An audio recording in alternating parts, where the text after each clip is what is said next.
दोस्तों, स्वागत करता हूँ अपने इस चैनल में। आज हम आपको बताएंगे भगवान श्री कृष्ण और अर्जुन में क्यों हुई थी लड़ाई।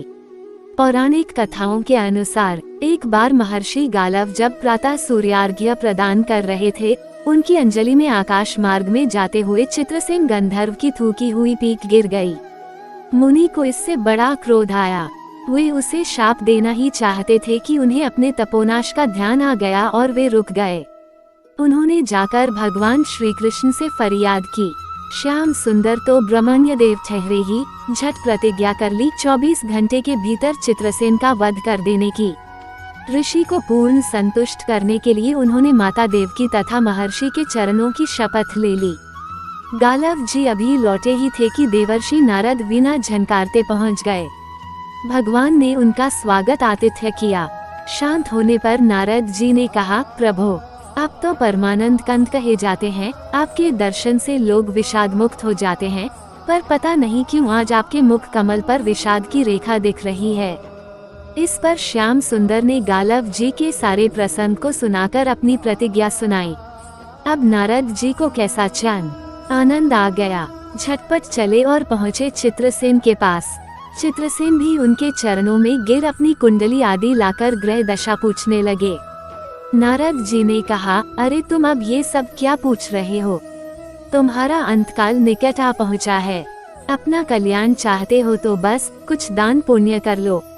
24 घंटों में श्री कृष्ण ने तुम्हें मार डालने की प्रतिज्ञा कर ली है।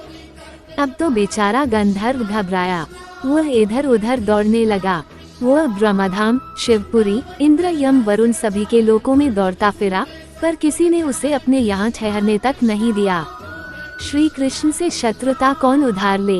अब बेचारा गंधर्वराज अपनी रोती पीटती स्त्रियों के साथ नारद जी की ही शरण में आया। नारद जी दयालु तो ठहरे ही, बोले, अच्छा यमुना तट पर चलो। वहाँ जाकर एक स्थान को दिखाकर कहा, आज आधी रात को यहाँ एक स्त्री आएगी। उस समय तुम ऊंचे स्वर में विलाप करते रहना। वह स्त्री तुम्हें बचा लेगी, पर ध्यान रखना, जब तक वह तुम्हारे कष्ट दूर कर देने की प्रतिज्ञा न कर ले, तब तक तुम अपने कष्ट का कारण भूलकर भी मत बताना। नारद जी भी विचित्र ठहरे। एक ओर तो चित्रसेन को यह समझाया, दूसरी ओर पहुंच गए अर्जुन के महल में सुभद्रा के पास।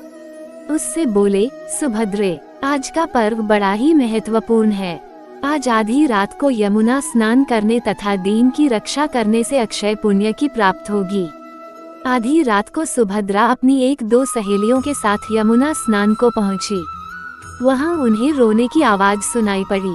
नारद जी ने दीनोद्धार का महात्म्य बतला ही रखा था। सुभद्रा ने सोचा, चलो अक्षय पुण्य लूट ही लूं। वे तुरंत उधर गईं तो चित्रसेन रोता मिला। उन्होंने लाख पूछा, पर वो बिना प्रतिज्ञा के बतलाए ही नहीं। अंत में इनके प्रतिज्ञाबद्ध होने पर उसने स्थिति स्पष्ट की। अब तो ये सुनकर सुभद्रा बड़े धर्म संकट और असमंजस में पड़ गईं।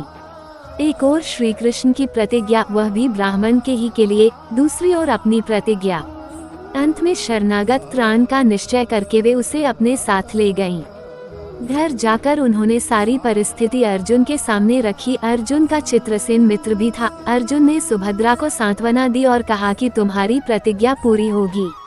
नारद जी ने इधर जब ये सब ठीक कर लिया, तब द्वारका पहुँचे और श्री कृष्ण से कह दिया कि महाराज, अर्जुन ने चित्रसेन को आश्रय दे रखा है, इसलिए आप सोच विचार कर ही युद्ध के लिए चलें। भगवान ने कहा, नारद जी, एक बार आप मेरी ओर से अर्जुन को समझाकर लौटाने की चेष्टा करके तो देखिए। अब देवर्षि पुनः दौड़े हुए द्वारका से इंद्रप्रस्थ पहुँचे। अर्जुन ने सब सुनकर साफ कह दिया, यद्यपि मैं सब प्रकार से श्री कृष्ण की ही शरण हूँ और मेरे पास केवल उन्हीं का बल है, तथापि अब तो उनके दिए हुए उपदेश क्षात्र धर्म से कभी विमुख न होने की बात पर ही दृढ़ हूँ। मैं उनके बल पर ही अपनी प्रतिज्ञा की रक्षा करूँगा। प्रतिज्ञा छोड़ने में तो वे ही समर्थ हैं। दौड़कर देवर्षि अब द्वारका आए और ज्यों का त्यों अर्जुन का वृतांत कह सुनाया। अब क्या हो? युद्ध की तैयारी हुई। सभी यादव और पांडव रण क्षेत्र में पूरी सेना के साथ उपस्थित हुए। तुमुल युद्ध छिड़ गया। बड़ी घमासान लड़ाई हुई, पर कोई जीत नहीं सका। अंत में श्री कृष्ण ने सुदर्शन चक्र, छोड़ा। अर्जुन ने पाशुपतास्त्र छोड़ दिया। प्रलय के लक्षण देखकर अर्जुन ने भगवान शंकर को स्मरण किया। उन्होंने दोनों शस्त्रों को मनाया। फिर वे भक्तवत्सल भगवान श्री कृष्ण के पास पहुँचे और कहने लगे, प्रभु, राम सदा सेवक रुचि राखी, वेद पुराण लोक सब राखी। भक्तों की बात के आगे अपनी प्रतिज्ञा को भूल जाना तो आपका सहज स्वभाव है। इसकी तो असंख्य आवृत्तियां हुई होंगी। अब तो इस लीला को यही समाप्त कीजिए। बाण समाप्त हो गए। प्रभु युद्ध से विरत हो गए। अर्जुन को गले लगाकर उन्होंने युद्धश्रम से मुक्त किया, चित्रसेन को अभय किया। सब लोग धन्य धन्य कह उठे, पर गालव को ये बात अच्छी नहीं लगी। उन्होंने कहा, ये तो अच्छा मजाक रहा।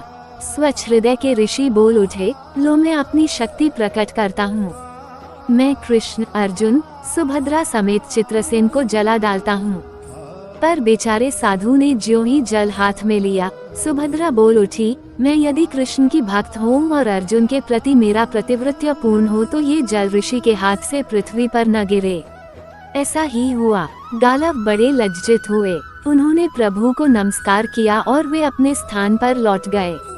तदनंतर सभी अपने अपने स्थान को पधारे।